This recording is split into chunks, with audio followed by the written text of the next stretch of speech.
En ce troisième dimanche de l'année C, nous proclamons le début de l'évangile de notre Seigneur Jésus-Christ, selon saint Luc. On peut à juste titre considérer que l'évangile de ce troisième dimanche de l'année C constitue la feuille de route de tout l'évangile de notre Seigneur Jésus-Christ, selon saint Luc. Au fait, cet évangile contient ce qui caractérise la révélation que saint Luc a voulu nous communiquer de ce qu'il a reçu, bien évidemment, à propos de notre Seigneur Jésus-Christ. Alors, que nous révèle saint Luc en propre? Deux mots-clés, ou alors deux mystères clés, le mystère de l'Esprit Saint et le mystère de l'aujourd'hui de Dieu.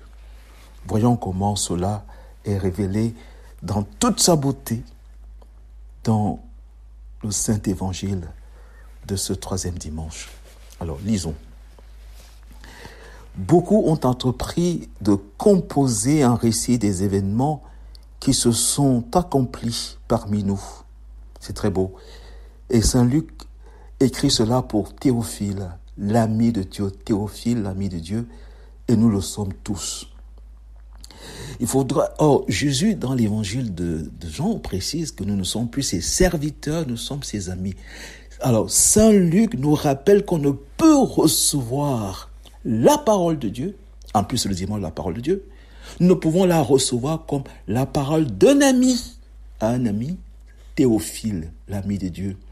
Or, l'amitié, c'est le fait de la communication des secrets.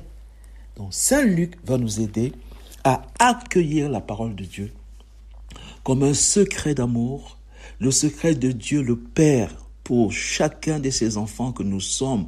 Chacun de nous est le fils bien-aimé du Père, l'agapétos. L'évangile de Luc nous rappelle que la parole de Dieu, c'est le secret de Jésus qui est notre ami. Vous n'êtes plus mes serviteurs, vous êtes mes amis.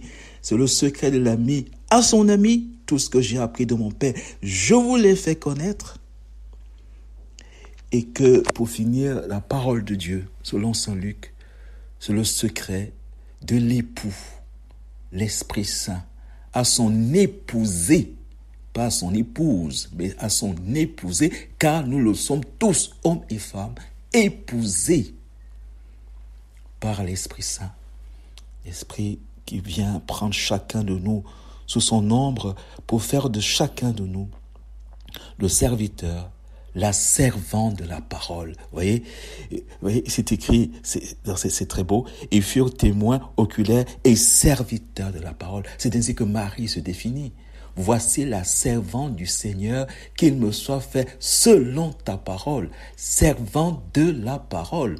La parole étant, bien sûr, dans la lumière de tout l'évangile, le secret. De l'ami à son ami, de l'époux à son épouse, à son épousée, du père à son fils.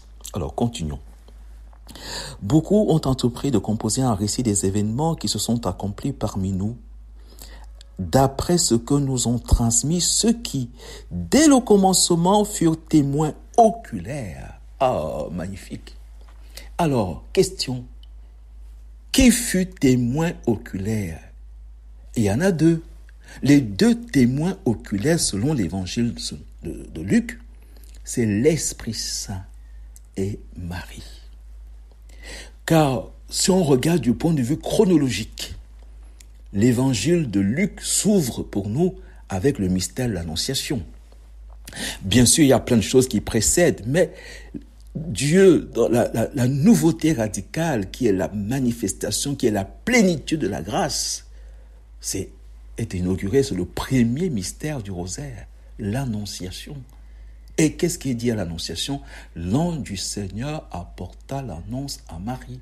L'ange du Seigneur annonça à Marie qu'elle serait enceinte du Saint-Esprit. Voilà le résumé de tout l'évangile de Luc.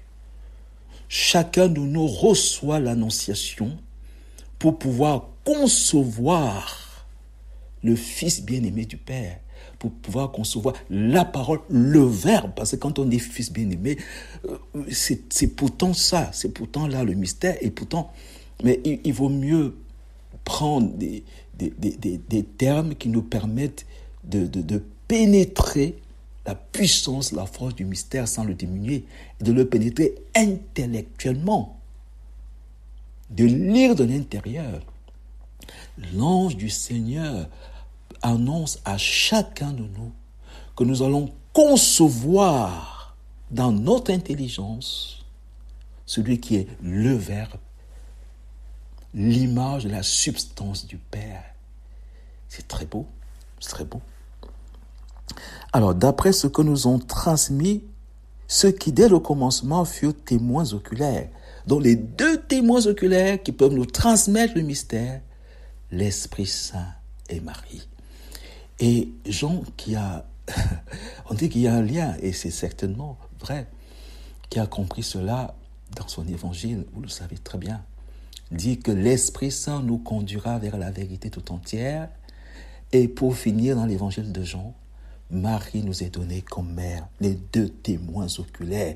Ces deux témoins nous rappellent que nous sommes entrés définitivement dans le mystère de Dieu, qui est le mystère du secret de Dieu, qui nous communique ce qu'il a de plus intime, de plus secret, l'Esprit Saint, et qui fait de nous les serviteurs de la parole, parole étant le secret que le Père communique à son ami, excellent Théophile. Et Saint Luc continue en disant, j'ai voulu écrire pour toi, excellent Théophile.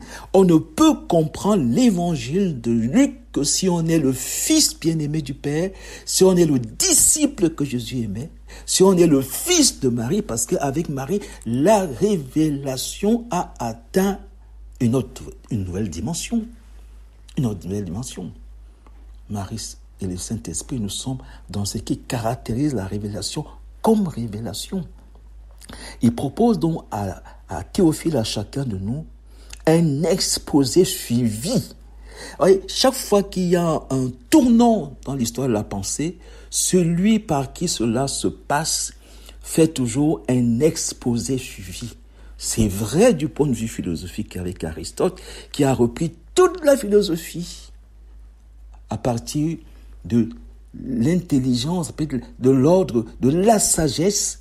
Vous voyez le tableau de Raphaël, où Aristote pointe du doigt le réel, car un exposé suivi, c'est partir du réel pour toucher la source du réel. C'est comme ça que Aristote va résumer toute la philosophie. Contrairement à Platon qui propose de partir du haut. Or, tout le monde n'est pas capable de partir du haut. Par contre, tout le monde peut partir de ce qu'il touche, de ce qu'il voit, de ce qu'il entend, de ce qu'il sent, de ce qu'il goûte. Partir du réel pour découvrir ce qui est premier, l'ordre, ce qui est premier du point de vue du réel. Thomas d'Aquin va faire la même chose pour la somme théologique. Il va exposer pour Théophile, l'ami de Dieu, de manière intelligible, il va reprendre toute la théologie du point de vue de l'ordre d'intelligibilité. Aristote, toute la philosophie du point de vue de l'ordre d'intelligibilité, un exposé suivi. Ici, du point de vue de l'évangile, Luc va tout reprendre du point de vue de l'intelligibilité grâce à Marie, car elle a été témoin, la seule à avoir été témoin de l'annonciation, de la visitation, de tous les grands mystères. Afin que tu te rendes bien compte de la solidité des enseignements que tu as entendus. Marie a été témoin de tous les mystères de l'enfance. La seule qui a été témoin avec, bien sûr, grâce au Saint-Esprit. La suite de l'évangile. En ce temps-là, lorsque Jésus, dans la puissance de l'Esprit Saint, revint en Galilée, sa renommée se répandit dans toute la région. L'évangile ne peut se comprendre que si nous sommes sous la mouvance, que si l'Esprit Saint nous a pris sous son ombre, et l'Esprit Saint qui prend sous son ombre, vous allez voir que cela ponctue l'évangile de Saint Luc. D'ailleurs, Jésus, donc, comme à son habitude, entre dans la synagogue le jour du sabbat, et il se leva pour faire la lecture. Et on lui remit le livre du prophète Isaïe, il ouvrit le livre et trouva le passage où il est écrit, dans l'évangile selon Saint Luc, La première fois que Jésus prend la parole de manière publique pour enseigner, ce qu'il dit en premier lieu, c'est l'Esprit Saint. Quand l'Esprit du Seigneur est sur moi, vous voyez, l'évangile de l'Esprit Saint, on ne peut le comprendre que si on est enveloppé du Saint-Esprit, si on est conduit par l'Esprit Saint et si on a Marie pour mère. Les deux témoins oculaires, les deux grands mystères qui nous permettent d'entrer dans le mystère de Dieu d'une manière tout à fait nouvelle, Marie et l'Esprit Saint, on va voir pourquoi. Donc l'Esprit va être le premier mot que Jésus va prononcer dans l'évangile de Jean. Et ça nous renvoie à la Genèse, l'Esprit planait sur les eaux. Ça nous renvoie à Noé, l'Esprit à travers sous forme de colombe qui annonce à Noé la fin du déluge. L'Esprit Moïse, colonne de feu la nuit et colonne de nuée le jour, et l'Esprit qui a parlé par les prophètes, c'est lui qui est acteur principal à l'Annonciation, à la visitation, toujours dans l'évangile de Luc, Marie va voir sa cousine Élisabeth, à la salutation de Marie, Élisabeth fut pleine de l'Esprit Saint, au moment du baptême de Jésus, toujours dans l'évangile de Luc, l'Esprit se manifeste, le ciel s'ouvre et il se manifeste sous forme de colombe. Jésus est conduit par l'Esprit, nous dit l'évangile, au chapitre 3e, Jésus revint au Jourdain où il avait été baptisé et il était mené par l'Esprit à travers le désert. Et toujours dans l'évangile de Luc, Jésus retourne en Galilée avec la puissance de l'Esprit Saint. Siméon vint au temple poussé par l'Esprit Saint. Nous ne pouvons avoir de vie chrétienne que si l'Esprit Saint et Marie sont présents. Alors, je vous lis ce que disait un grand évêque orthodoxe qui avait compris cela. Les orthodoxes, évidemment, nos frères, qui ne cessent de nous rappeler le primat de la vie mystique, de la vie de l'Esprit Saint, de la vie dans l'Esprit Saint, du baptême dans l'Esprit Saint, le primat de la vie mystique, la vie de l'Esprit Saint en nous. Car la vie chrétienne, c'est l'œuvre de l'Esprit Saint en moi. Alors, écoutez ce que disait un évêque orthodoxe. Sans l'Esprit Saint, Dieu est loin. Le Christ est une lettre morte, l'Église une simple organisation, l'autorité une domination, la mission une propagande, le culte une évocation, l'agir chrétien une morale d'esclave. Mais avec l'Esprit Saint, le cosmos est soulevé et gémit dans l'enfantement du royaume. Le Christ ressuscité est présent, il est là parmi nous, je suis avec vous. L'évangile est une puissance de vie, un secret d'amour. L'Église signifie la communion trinitaire, non pas d'abord une assemblée humaine ayant les mêmes convictions, un seul chef, mais d'abord une communion trinitaire. C'est très beau. Quand l'Esprit Saint est là, nous entrons dans les processions divines, nous participons à la vie trinitaire. Avec l'Esprit Saint, l'autorité est un service libérateur. Avec l'Esprit Saint, la mission est une Pentecôte. C'est ce qu'on voit Marie chez Élisabeth. Marie salue, Élisabeth est pleine de l'Esprit. On le voit dans les Actes des Apôtres, dont Luc est également l'auteur. Pendant que Pierre parlait, l'Esprit tomba sur ceux qui écoutaient. Donc la mission avec l'Esprit est une Pentecôte. La liturgie est mémorial et anticipation de la vision béatifique. L'agir humain est déifié. Ce qui est dit ici de l'Esprit Saint vaut pour Marie, parce que quand Marie n'est pas dans notre vie chrétienne, alors on s'enferme dans l'efficacité, on suit Jésus peut-être jusqu'au jeudi saint, et après on n'est plus là. Or, Marie a été jusqu'au pied de la croix avec Jean, et donc quand Marie est là, nous passons de l'efficacité, de la recherche des prodiges, la recherche des dons de Dieu qui sont nécessaires, à la contemplation du mystère. On passe de l'accomplissement de la loi des 613 commandements, on l'a vu avec les noces de Cana, remplissez d'eau déjà, à la plénitude de la grâce, participation à la vie divine, à la vie trinitaire. Quand Marie est là, la vie chrétienne est une maternité et une paternité divine. Car c'est le primat du sacerdoce royal des fidèles. Le sacerdoce royal des fidèles nous rappelle Marie, ce que l'homme et la femme, Marie et Joseph, deviennent tous les deux, l'homme et la femme, Adam et Ève, chacun de nous et chacune de nous, devient la sociale, l'aide à sortir à Dieu. Son épousé, ton Rédempteur t'épousera. Chacun de nous devient la Isha, le réceptacle pour recevoir le divin, pour être la maison du divin.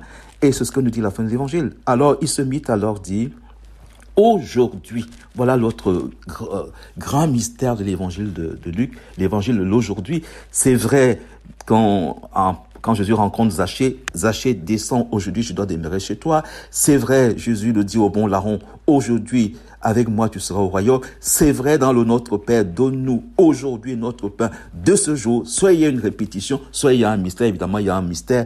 Le mystère de l'aujourd'hui nous renvoie au mystère du jour 1, le premier jour, le jour 1. Oh, le jour 1, le jour où la lumière a été créée. L'aujourd'hui de Dieu nous rappelle donc que Dieu est lumière, il est le jour premier, le premier et le dernier jour. L'aujourd'hui, c'est la rencontre du divin et de l'humain.